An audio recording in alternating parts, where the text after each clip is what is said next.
My name is Chris Mackenzie and I'm the Business Manager of Statewide Operations within the Office of Fair Trading. This is a copy of the public information session we delivered in August and September of 2014.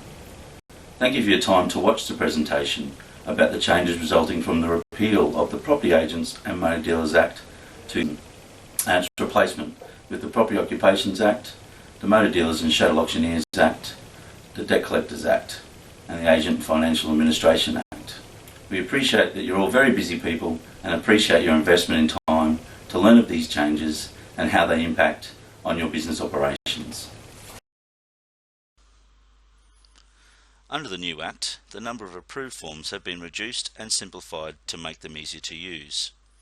You are no longer required to complete the option to purchase during cooling off period, which was PAMDA Form 39, the guarantee of title to buyer, which was PAMDA Form 40, or the statutory warranty period and guarantee of title to buyer, which was PAMDA Form 62.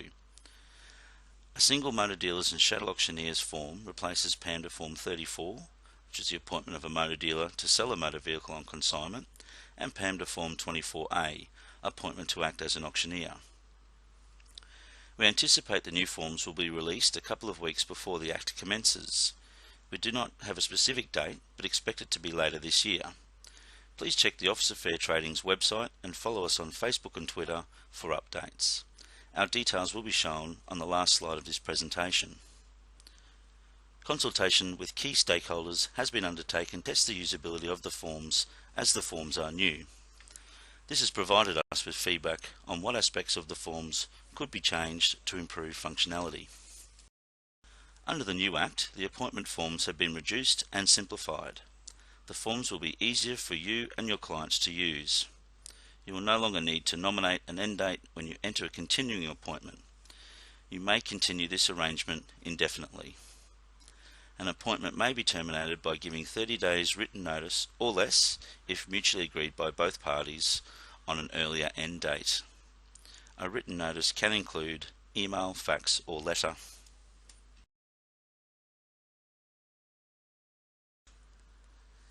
Currently under the PAMDA Act, there are three classes of warranted vehicle: Class A, Class B and Restorable. The vehicle class is determined by the vehicle's age and kilometres travelled. The Motor Dealer and Chattel Auctioneers Act has simplified the statutory warranty requirements by essentially removing the Class B category. The statutory warranty only applies to vehicles in a similar way to the current Class A criteria. If a vehicle formerly required for Class B warranty, it will no longer be covered by stat warranty. Please note, details are outlined in the regulations which are not yet finalised and may be subject to change. Therefore, a statutory warranty only applies to vehicles that were manufactured less than 10 years before the sale date and with an odometer reading of less than 160,000 kilometres. The warranty period ends after 3 months or 5,000 kilometres, whichever comes first. The protection provided by statutory warranties will remain the same. For unwarranted vehicles, you no longer need the approved no statutory warranty form for unwarranted vehicles. The new cooling off period and statutory warranty form requires you to indicate if the vehicle has a statutory warranty or not. There are also signage provisions if you sell an unwarranted vehicle.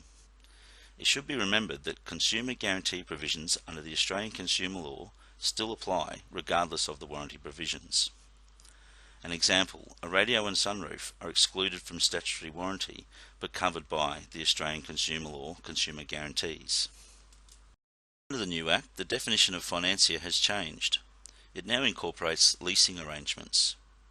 So a financier means a corporation whose ordinary business, whether or not it carries on another business, is providing credit for motor vehicles, and that does not carry on the business of dealing with motor vehicles other than for one or more of the following purposes: selling motor vehicles on instalment terms, hiring out motor vehicles under hire purchase agreements, putting in place or enforcing securities over motor vehicles, hiring out or leasing motor vehicles if the hiring out or leasing of a motor vehicle does not include a right to purchase the motor vehicle, disposing of motor vehicles acquired in connection with a purpose mentioned above.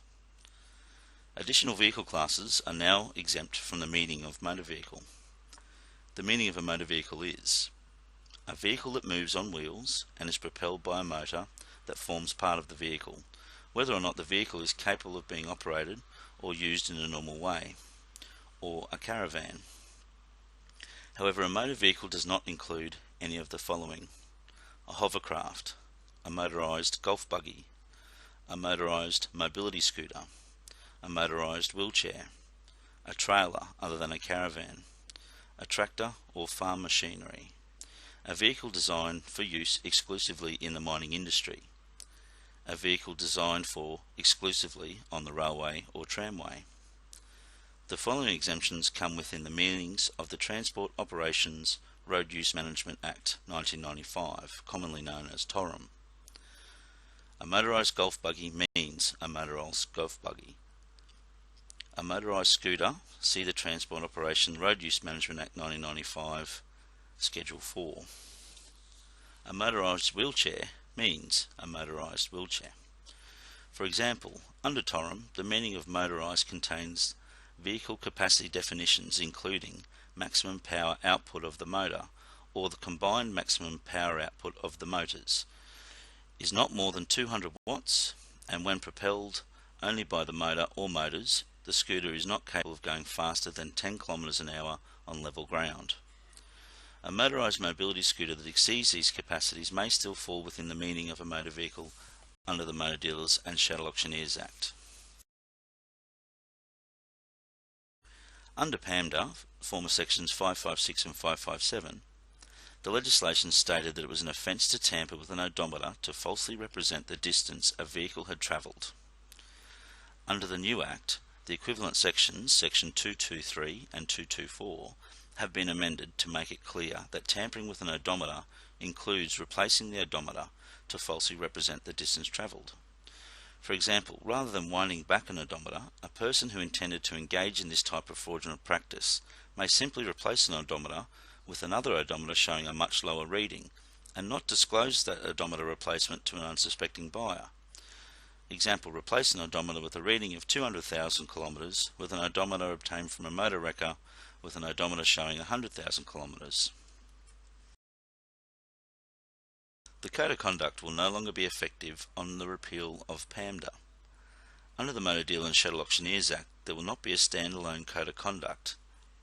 Instead, certain sections of the former Code of Conduct, including breaches and penalties, will be included in the proposed regulations, such as conflict of duty or interest.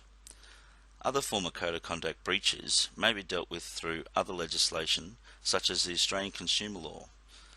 An example would be harassment and coercion, unconscionable conduct. Thank you for watching this presentation. There are more presentations in the series available on our YouTube channel. Please visit our website and keep in touch with us in a variety of ways.